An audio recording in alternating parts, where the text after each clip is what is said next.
nasta'inuhu wa nastaghfiruh wa na'udzu billahi min syururi anfusina wa min sayyiati a'malina may yahdihillahu fala mudhillalah wa may yudlil fala hadiyalah asyhadu alla ilaha illallah wahdahu la syarikalah wa asyhadu anna Muhammadan abduhu wa rasuluh amma ba'du. Hadirin hadirat ikhwatu iman rahimakumullah. Alhamdulillah wa syukurillah. Puji dan syukur marilah kita persembahkan kehadirat Allah Rabbul Alamin yang selalu melimpahkan nikmat kepada kita yang tiada terkira banyaknya, yang tidak dapat kita sebutkan dan dapat kita hitung. Mudah-mudahan kita menjadi hamba Allah yang bersyukur, mempergunakan semua nikmat untuk beribadah kepadanya sampai akhir hayat kita. Alhamdulillah pada malam ini kita bisa berkumpul kembali di tempat yang mulia untuk melakukan kajian rutin setiap Ahad malam Senin. Mudah-mudahan kajian yang kita laksanakan ini melahirkan ilmu yang bermanfaat untuk meningkatkan iman dan takwa kita kepada Allah Rabbul Alamin. Pekan pertama di bulan Juni ini pembahasannya tentang Al-Quran, terjemahan dan tafsir. Jadi penekanannya kepada terjemahan dan tafsir Al-Quran. Nah, bagi Bapak Ibu yang ingin meningkatkan cara membaca Al-Quran dengan benar, cara bacaannya tentu pada malam Jumat, Pak ya. Malam Jumat setiap pekan itu menekankan kepada cara membaca tahsin. Kalau pekan pertama malam Senin itu penekanannya kepada kandungan Al-Quran dari segi terjemahan dan tafsirnya. Malam ini kita melanjutkan surat Al-Baqarah ayat 41 ya. Pada pekan yang sama bulan lalu kita sudah membahas ayat 40. Nah, ayat 40 sampai ayat 46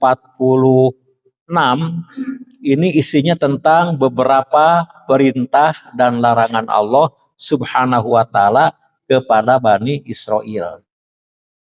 Yang berlaku juga perintah itu untuk umat Islam. Berlaku pula larangan itu untuk umat Islam. Sebab perintah dan larangannya bersifat universal ya, bersifat umum. Nah, sebelum kita lanjutkan, kita ulang kembali tentang pengertian Bani Israel. Ya, sudah pernah kita bahas ya. Bani artinya adalah keturunan. Israel adalah bahasa Ibrani yang artinya adalah orang soleh. Gelar bagi Nabi Yakub alaihissalam. Jadi Bani Israel adalah keturunan ya, termasuk anak, cucu dan seterusnya dari Nabi Yakub alaihissalam.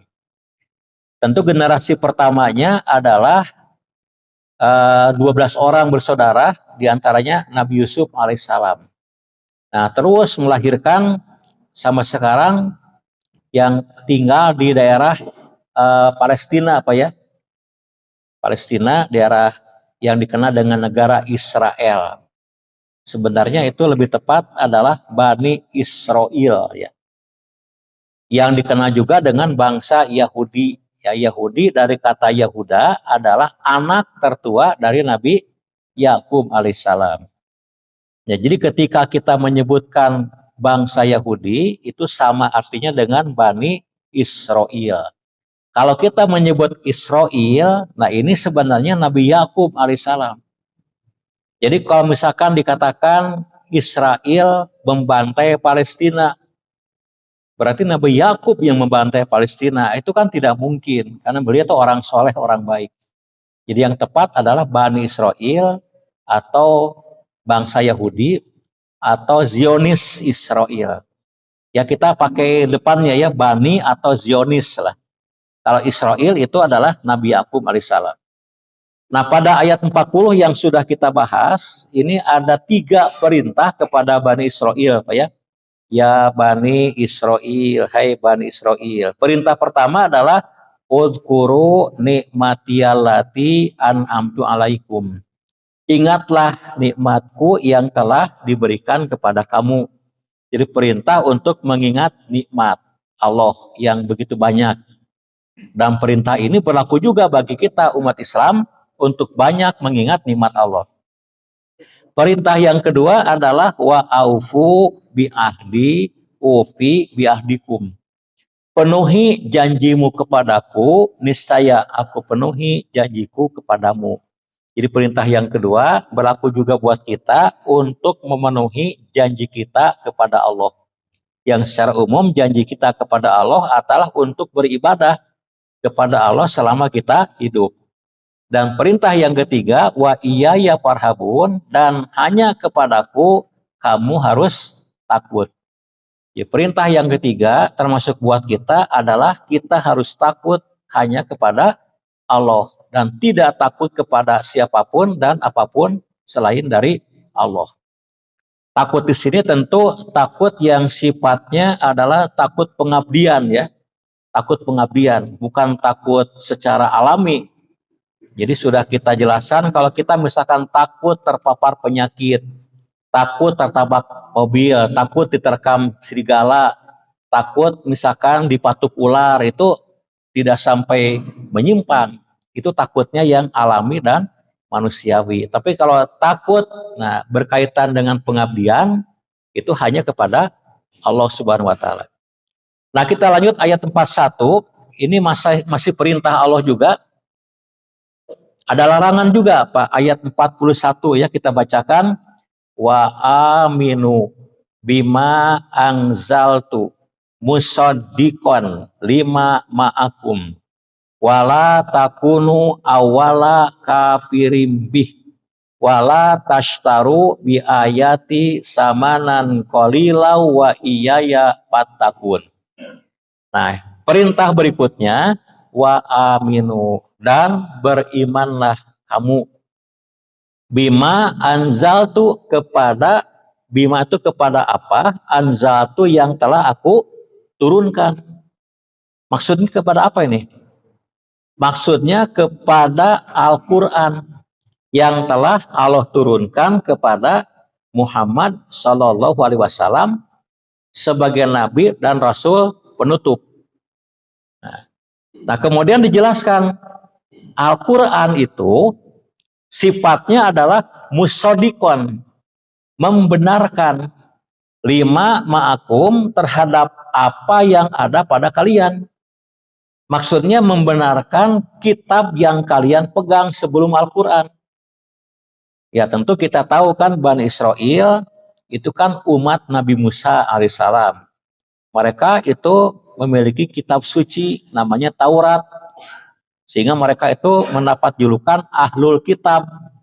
Nah, Al-Quran turun itu tidak menyelisihi, tidak menentang, tapi membenarkan, merestui, menyetujui isi kitab suci sebelum Al-Quran, Taurat.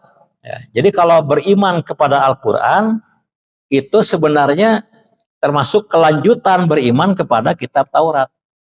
Sebab di dalam ajaran Islam ya, beriman itu kan harus kafah, harus menyeluruh. Misalkan kita beriman kepada Allah, Pak ya, contoh. Itu bukan hanya beriman kepada adanya Allah, tapi beriman kepada nama-nama Allah yang jumlahnya lebih dari 100, Pak. Yang 99 itu hanya sebagian saja. Beriman juga kepada semua sifat-sifat Allah yang bukan 20, lebih ada puluhan. Jadi semua nama-nama Allah, semua sifat-sifat Allah harus kita imani, bukan hanya kepada adanya wujud Allah. Nah, beriman kepada Nabi dan Rasul, berimanlah kepada seluruhnya. Ini harus kafah. Makanya kalau orang Yahudi yang menolak Nabi Isa sebagai Rasul dan menolak Nabi Muhammad sebagai Rasul, mereka itu dikatakan tidak beriman. Kenapa? Karena -2 kan imannya. Nah, kalau orang Nasrani, orang Kristen ya, mereka beriman kepada Nabi Musa, beriman kepada Nabi Isa, tapi menolak beriman kepada Nabi Muhammad, itu bukan orang beriman, sebab minus satu. Sebaliknya ada orang yang berimannya plus satu, Ahmadiyah, Pak. Itu mereka beriman kepada Nabi Musa, Nabi Isa, Nabi Muhammad, plus Mirza Ghulam Ahmad. Bukan Ahmad Rizwali, Pak. Saya pun tidak ngaku Nabi. Nah, ini tidak dikatakan beriman, sebab itu bukan pas, tapi plus ya. Yahudi minus 2, Nasrani minus 1, Ahmadiyah plus 1. Nah, umat Islam yang pas, Pak. Tidak kurang, tidak lebih. Ini jadi harus kapah. Nah, beriman kepada kitab suci juga sama. Jadi tidak boleh kita hanya beriman seperti orang Yahudi, hanya beriman kepada Taurat saja. Dan kita tidak boleh seperti orang Nasrani yang beriman kepada kitab suci sampai Injil saja. Mereka menolak Al-Quran. Dikatakan bukan orang beriman. Ini hadirin. Nah, yang beruntung adalah kita ya, beriman kepada semua nabi, beriman kepada semua kitab suci. Nah, jadi Al-Quran itu musodik, Pak, membenarkan kepada kitab yang sebelumnya, membenarkan kitab Taurat dan juga membenarkan kitab Injil. Ada seorang misionaris, ya, penyebar agama Nasrani, mereka menggunakan ayat ini dalil. Jadi Al-Quran itu sebenarnya katanya mengajak umat Islam untuk menerima Alkitab mereka. Sebab membenarkan. Nah, ini bagaimana? Padahal kenyataannya dalam kitab suci mereka sekarang sudah banyak kan penyimpangan-penyimpangan dalam isinya. Misalkan ada ayat-ayat yang menjelaskan tentang Tuhan itu adalah Bapa, Anak, dan Roh Kudus ya. Dikenal dengan Tritunggal, Trinitas, Three-in-One, Trimurti kan ya. Jadi harus membenarkan, oh enggak, itu ayat itu adalah sisipan kan, ayat yang disisipkan oleh orang ke dalam kitab mereka. Misalkan ada penjelasan tentang penyaliban Nabi Isa. Ya kemarin hari Kamis kan kenaikan, Pak ya. Kamis kemarin kan kenaikan Nabi Isa, Yesus Kristus. Isa Al-Masih ya, bukan Isa, Yesus Kristus, Pak. Kalau Nabi Isa tidak ya, tidak diangkat.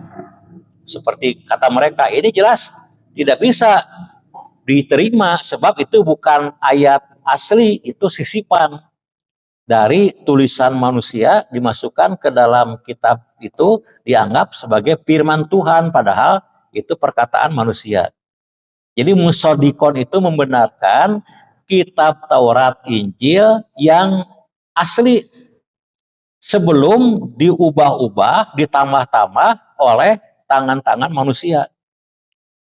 Kalau yang ada sekarang, ya kita harus selektif. Isinya yang sesuai, kita terima. Ini adalah wahyu, firman Allah. Tapi kalau isinya bertentangan dengan Al-Quran, ini jelas bukan firman Allah. Bukan wahyu, tapi tulisan manusia. Jadi, ini orang Yahudi diajak untuk beriman kepada Al-Quran, yang Al-Quran itu membenarkan Taurat yang asli yang ada pada mereka. Itu maksudnya. Nah, kemudian berikutnya ini larangan. Wala takunu ya. La itu kata para ulama namanya adalah apa itu? Nahi. Nahi itu artinya larangan. Maka wala takunu namanya fi'il nahi. Kata kerja untuk melarang. Artinya janganlah kamu menjadi. Janganlah kamu menjadi awala yang pertama kafirin bihi, yang kafir kepada Al-Quran. Jadi yang pertama menolak Al-Quran. Jangan. Kenapa? Karena kitab Taurat yang ada pada mereka itu sudah ada apa? Isinya menyeru Bani Israel untuk beriman kepada Al-Quran. Maka tidak boleh kalian menjadi orang yang pertama menolak Al-Quran untuk beriman pada Al-Quran. Nah ini. Jadi ini antara perintah dan larangan itu nyambung kan? Diperintahkan beriman, dilarang menolak. Diperintahkan percaya, dilarang mengingkari. Ya, ini kan nyambung. Nah, kemudian yang berikut, larangan berikut, wala tashtaru bi ayati samanan kolila. Ini juga fi'il nahi ya, wala tashtaru, janganlah kalian menjual. Menjual apa? Bi ayati, ayat-ayatku. Samanan kolilan, dengan harga yang sedikit, dengan harga yang murah. Ini pengertiannya apa? Menjual ayat-ayat. Apakah kalau kita menjual Al-Quran termasuk dilarang atau tidak? Bukan, ini maksudnya menjual ayat-ayat itu, jadi memutarbalikan ayat-ayat Al-Quran atau memahami ayat-ayat Al-Quran sehingga menyimpang. Misalkan Pak ya, misalkan judi itu haram. Ya. Apa itu judi? Ya ini kan definisinya udah dikenal Pak. Dulu pada zaman apa? Zaman siapa? Saya masih muda dulu Pak. Itu terkena ada judi namanya SDSB. Sumbangan Sosial Dana Berhadiah. Ini bukan judi, ini sumbangan. Ini masalah nama kan bisa mencela putra, mencela putri kata orang Sunda apa ya? Namanya sumbangan, tapi hakikatnya judi.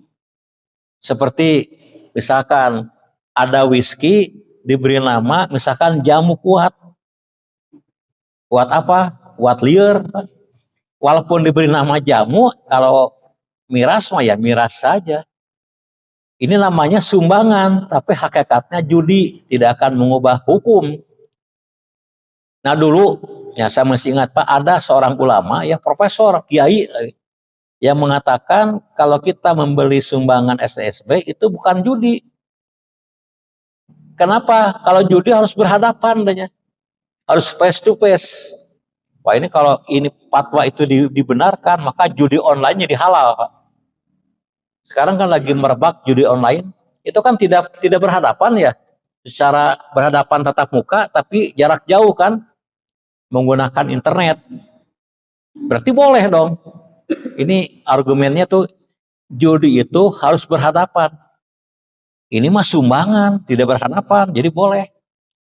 Nah, ini saya tidak tahu apakah beliau mengerti enggak itu judi. Nah, kalau beliau mengerti itu judi, kemudian melegalkan judi dengan alasan tidak berhadapan, termasuk ini Pak, menjual ayat-ayat Allah.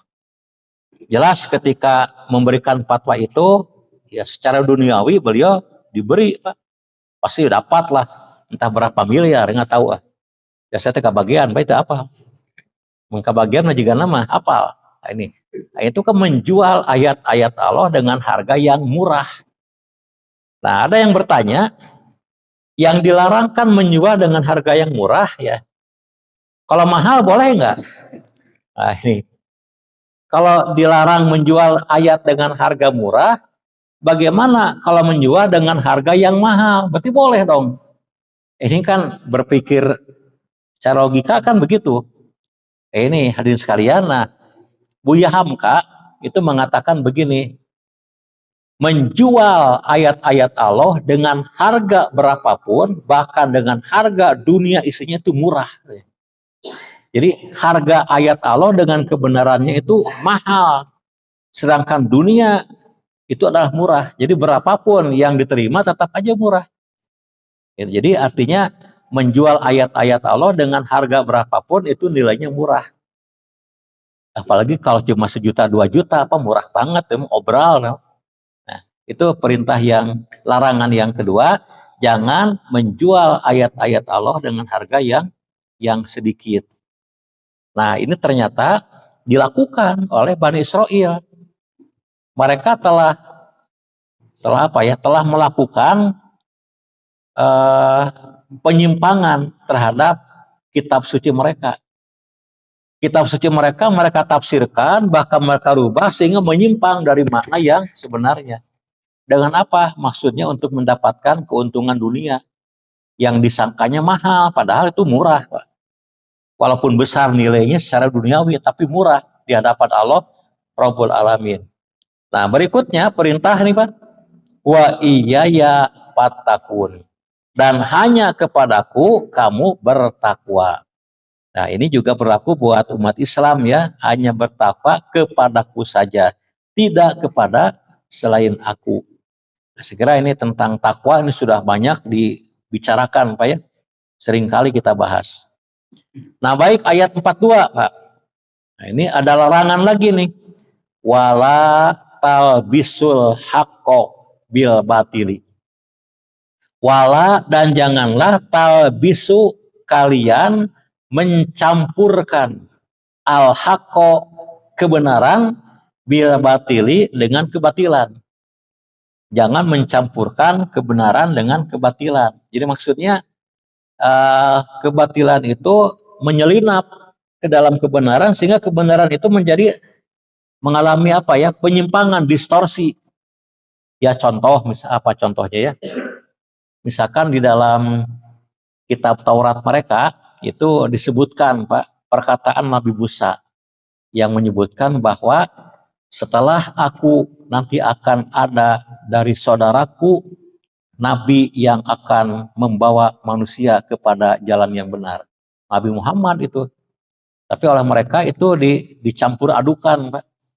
Itu bukan Nabi Muhammad, tapi nabi-nabi yang lain, apa Nabi Daniel, Nabi Yeskiel, Nabi Yeremia, ya itu ada nabi-nabi dalam kitab Taurat. Jadi itu kebenarannya ada bahwa setelah Musa akan ada nabi, tapi kebatilannya itu ternyata tafsirannya adalah bukan Muhammad, tapi nabi-nabi yang lain. Ini contoh Pak. Nah, wala talbisul haqqo bil batil. Janganlah mencampurkan kebenaran dengan kebatilan. Ini berlaku juga buat umat Islam. Kita tegas Pak ya, benar, benar, salah, salah, nggak bisa digabungkan, dicampurkan. Seperti kalau makanan mencampurkan daging sapi dengan daging babi. Itu kalau dicampurkan jadi apa tuh? Jadi daging campuran. Daging sapi itu halal, daging babi haram, dicampurkan jadi haram. Nggak bisa jadi halal Pak, jadi haram. Nah, jadi mencampurkan yang halal dengan yang haram jadi haram. Mencampurkan yang benar dengan yang salah jadi salah gitu. Ini dilarang Pak. Talbis ya, jadi mencampur adukan benar dan salah. Kemudian watak tumul hako.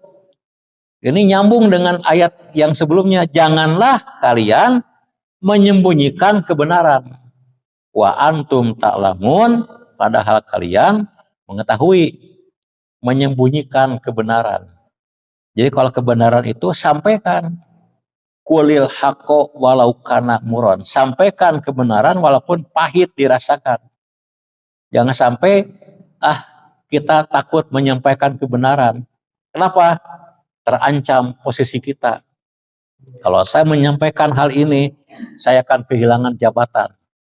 Ya dulu Pak, waktu zaman tahun 75 ya, 75 itu kan Buya Hamka, contoh apa? Buya Hamka itu Ketua Umum MUI Pusat yang pertama itu, Buya Hamka. Itu datang permohonan dari beberapa pejabat ya. Saya tidak menyebut namanya, contohnya bisi Bapak apal, ya, meminta apal ya Pak. Beberapa pejabat yang meminta agar MUI di bawah pimpinan Hamka itu melegalkan, menghalalkan untuk mengucapkan selamat kepada agama lain dan menghadiri upacara itu Pak. Jadi secara tidak langsung meminta, cobalah bikin fatwa yang menghalalkan. Nah, Buya Hamka kan seorang ulama, nah, beliau mengetahui tidak boleh kita mengakui kan kebatilan dianggap jadi benar. Jadi kalau kita mengucap selamat apa ya? Bapak contohnya selamat apa contoh? Oh Natal boleh Pak. Selamat Natal kan? Kalau saya mengatakan selamat atas prestasi Ananda Naila yang telah hafal Quran 30 juz. Saya mengakui kan bahwa Naila hafal Quran ya. Ya, selamat kok, selamat ya. Anda telah hafal Quran. Berarti mengakui kan? Wah itu basa-basi, bukan basa-basi Pak. Tapi kalau kepada siapa ya? Bisa tersinggung jangan di sini ya. Saya punya orang di luar teman. Misalkan si A selamat ya Anda telah hafal Quran. Ngahina Pak. Saya mah hafal Al-Fatihah hungkul, hafal Quran kan. Jadi kalau saya mengatakan selamat Anda hafal Quran, berarti mengakui kebenaran isinya kan. Nah sekarang kalau selamat hari Natal, berarti mengakui kan selamat bahwa Natal itu benar adanya. Natal itu apa Pak? Kelahiran. Siapa yang lahir? Yesus ya. Sebagai apa? Tuhan Juru Selamat yang mati di tiang salib. Itu kan tidak benar menurut Al-Quran. Jadi kalau kita mengucapkan selamat berarti mengakui kebenarannya itu. Nah Hamka tuh tahu Pak, ulama. Beliau menyampaikan kalau Buya mau menyetujui fatwa itu. Apa kata Buya? Saya lebih baik mundur aja. Mundur. Daripada dia menerima ya, materi yang besar untuk menggolkan fatwa itu, mending tidak menerima uang dan saya mundur agar berlepas diri. Mundur Pak Buya Hamka itu. Itu Pak tahun 75 ya. Ini contohnya orang menyampaikan kebenaran. Tapi kalau misalkan menyembunyikan kebenaran, oh iya nggak apa-apa. Itu mah basa-basi doang lah. Saya akan siap memimpin MUI memberikan fatwa untuk kita bersama demi kemajuan bangsa kita. Nah, ini menyembunyikan kebenaran. Watak tumul wa antum ta'lamun. Padahal kamu mengetahui. Jadi kalau ada umat Islam, terutama ulama-ulamanya, yang suka mencampur adukan antara benar dan salah, menyembunyikan kebenaran dengan dia mengetahui, itu adalah sifat-sifat orang Yahudi. Sifat-sifat Bani Israel yang jahat. Nah ini baik. Ayat berikut, ayat berapa nih Pak? 43. Wa aqimus sholata. Wah ini mah umum ya. Dan dirikanlah sholat. Berlaku untuk kita. Wa atu zakata dan keluarkan zakat. Menurut Said Sabiq dalam kitab Fiqh Sunnah ya yang sering kita bahas, itu ada 82 ayat yang menggandengkan antara sholat dengan zakat. Sholat itu kan ibadah badaniyah. Kalau zakat ibadah maliyah. Saya percaya Pak bahwa di antara nikmat Allah selain nikmat iman dan Islam adalah nikmat badaniyah dan nikmat maliyah. Ya, kita punya badan yang sehat, yang kuat.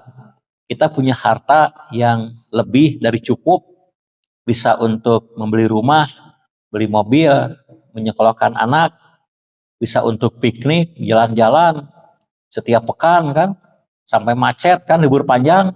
Ini kan orang-orang yang sehat dan banyak duit Pak. Coba kalau orang tegering kabeh jeung sangsara Pak, jalan sepi. Puncak, Bogor ya, jalan tol, tempat wisata akan sepi kalau orang-orang itu sakit dan sengsara. Ini karena banyak orang yang sehat dan kaya, jadi macet di hari libur yang panjang ini. Nah, sebagai bentuk terima kasih kepada Allah ya, badan sehat, dirikan sholatlah. Harta banyak, keluarkan zakat gitu. Ini kan logis Pak. Dan tidak semua waktu untuk sholat kan. Sholat itu kan sebentar. Saya sholat duhur 20 menit Pak. Kalau Bapak percaya lebih cepat lagi lah. Ada pengalaman. Tiba budak Paknya terlatih. Lebih cepat lagi sama belajar Pak 20 menit lila Pak. Masih remasa, masih belajar lama. Kemudian zakat ya 2,5%. Jadi kalau punya uang 100 juta tabungan ya di bank, di tabungan di bank 100 juta, zakatnya cuma 2,5 juta, sedikit. Yang sisanya 97,5 juta kan bisa untuk makan-makan, untuk piknik, untuk jalan-jalan, untuk poya-poya. Kan saya tuh kudu merah apa saya zakat aja tuh. Ini kan sedikit Pak. Nah ini ternyata Bani Israel pun diperintahkan untuk mendirikan sholat dan mengeluarkan zakat. Nah, ternyata kalau melihat ininya Pak, dimensinya, kalau sholat itu ibadah badaniyah, itu dimensinya adalah vertikal kan, kepada Allah. Kalau zakat, ibadah maliyah, dimensinya adalah dimensi horizontal, sosial, kepada sesama manusia. Dengan sholat kita dekat dengan Allah, dengan zakat kita dekat dengan sesama manusia, terutama kaum fakir miskin. Nah, kemudian perintah berikut, warka'u ma'ar rokiin, dan rukulah kamu bersama dengan orang-orang yang ruku. Maksudnya apa nih? Lakukanlah sholat bersama orang-orang yang sholat. Lakukanlah sholat bareng sama orang lain. Dalam bahasa fikih, kerjakan sholat berjamaah itu. Oh ternyata sholat ini Pak diperintahkan juga kepada Bani Israel untuk sholat berjamaah sebagai lawan dari sholat munfarid. Sholatul jamaah afdalu min sholatil fadli bisab'in wa isyirin darajatan. Sholat berjamaah melampaui sholat sendirian 27 derajat. Sholat berjamaah lebih baik daripada sholat sendirian. Saya punya seorang teman yang mengatakan, saya juga punya dalil, sholat sendirian lebih baik daripada tidak sholat sama sekali. Cina. itu mah alasan tidak berjamaah Pak. Jadi sholat sorangan mending tibatan ke sholat. Cina. Mending sorangan we. Pakai bahasa Arab Pak. Sholatul munfarid khairu min tarkiha. Hadis palsu. Sholat sendirian lebih baik daripada meninggalkan semua sekali. Ya benar Pak, tapi itu tidak ada hadis begitu. Udah jelas teman. Nah ini tentang sholat berjamaah, ternyata itu perintah kepada Bani Israel. Nah kepada kita juga diperintahkan. Kalau kita buka kitab-kitab fikih tentang sholat berjamaah, biasanya para ulama mencantumkan ayat ini sebagai dalil Pak. Dalil Quran tentang syariat sholat berjamaah. Dan perintah di sini, apakah wajib atau sunat? Nah ini persoalan Mbak. Jadi kalau kita mencari penafsiran, ya ternyata tidak sama menafsirkan perintah di sini. Sudah kita jelaskan, Pak ya ada tiga penafsiran. Pertama yang mengatakan bahwa sholat berjamaah itu adalah fardu ain. Wah ini berarti kalau orang tidak sholat berjamaah berdosa. Mending sholat terus sekalian. Itu lebih gede dosanya. Maksudnya dia berdosa bukan sholatnya, tapi tidak berjamaahnya. Sholat di rumah, sholat maghrib sendirian. Sholatnya berpahala, tanya, tapi tidak berjamaahnya berdosa.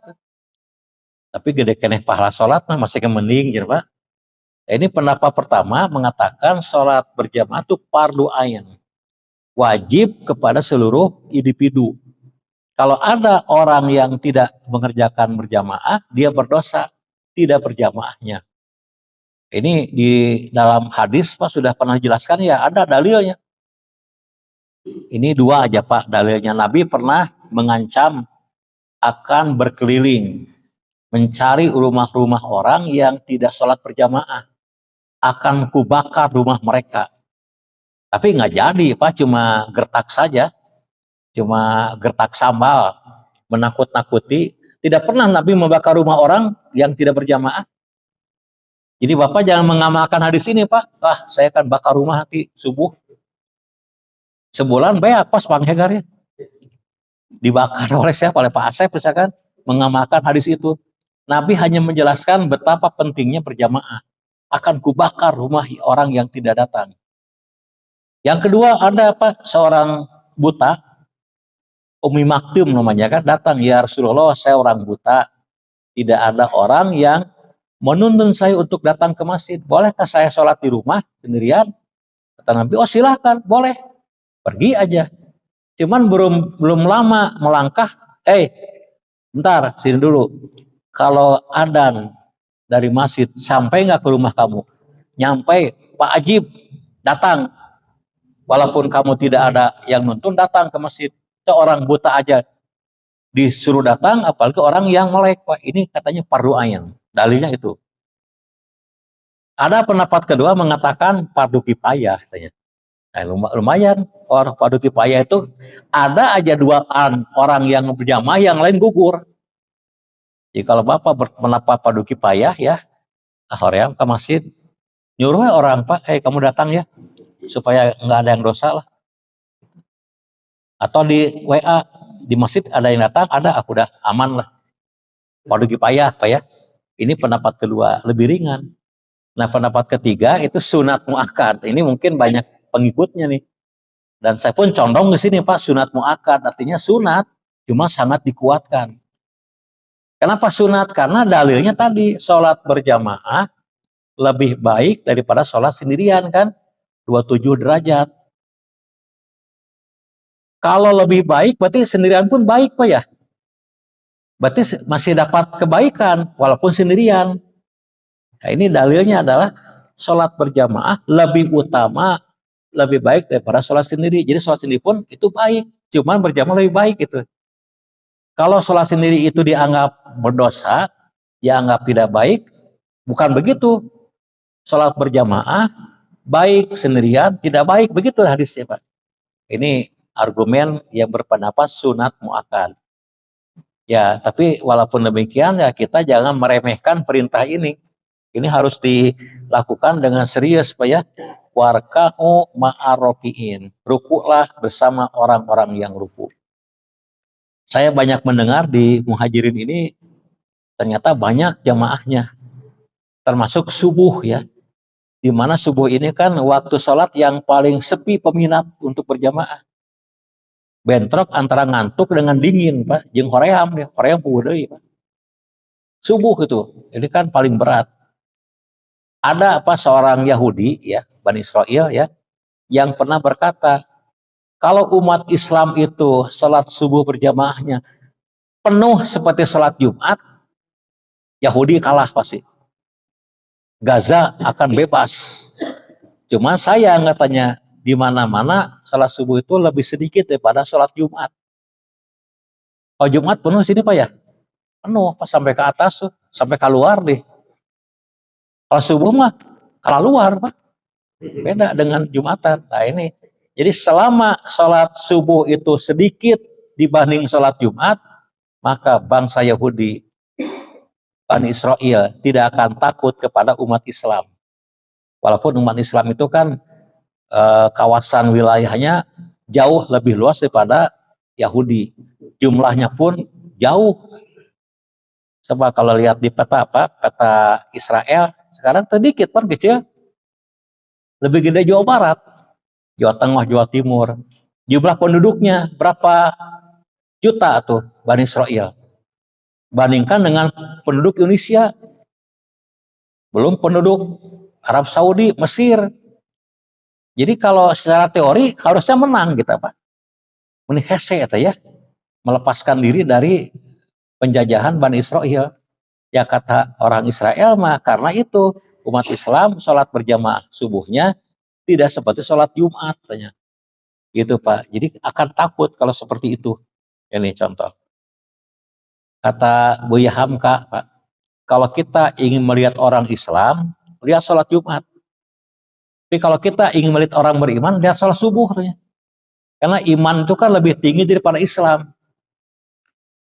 Jadi kalau ingin melihat orang Islam, berapa jumlah umat Islam? Lihat sholat Jumat. Sok jumlahkan. Tapi kalau ingin melihat berapa jumlah orang beriman, sholat subuh lihat. Cinta lebih sedikit kata Buya Hamka yang tadi yang mundur dari jabatannya teh apa? Warka'u ma'arrokiin. Rukuklah kamu bersama orang-orang yang ruku. Nah sekarang kita ruku Pak sholat isya ya. Semenit lagi. Jadi sekira sampai ayat ini aja Pak ya. Beberapa perintah dan larangan kepada Bani Israel yang berlaku juga untuk kita sebagai umat Islam.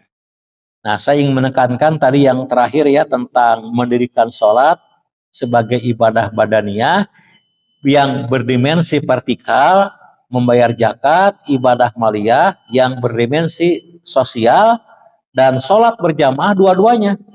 Sholat itu kan vertikal, berjamaahnya horizontal. Kita kontak dengan sesama umat Islam. Ya demikianlah hadirin sekalian beberapa perintah larangan Allah kepada Bani Israel yang berlaku juga buat kita sebagai umat Islam. Semoga bermanfaat, kita bisa mematuhi perintah dan larangan itu. Walhamdulillahirabbil alamin. Assalamualaikum warahmatullahi wabarakatuh.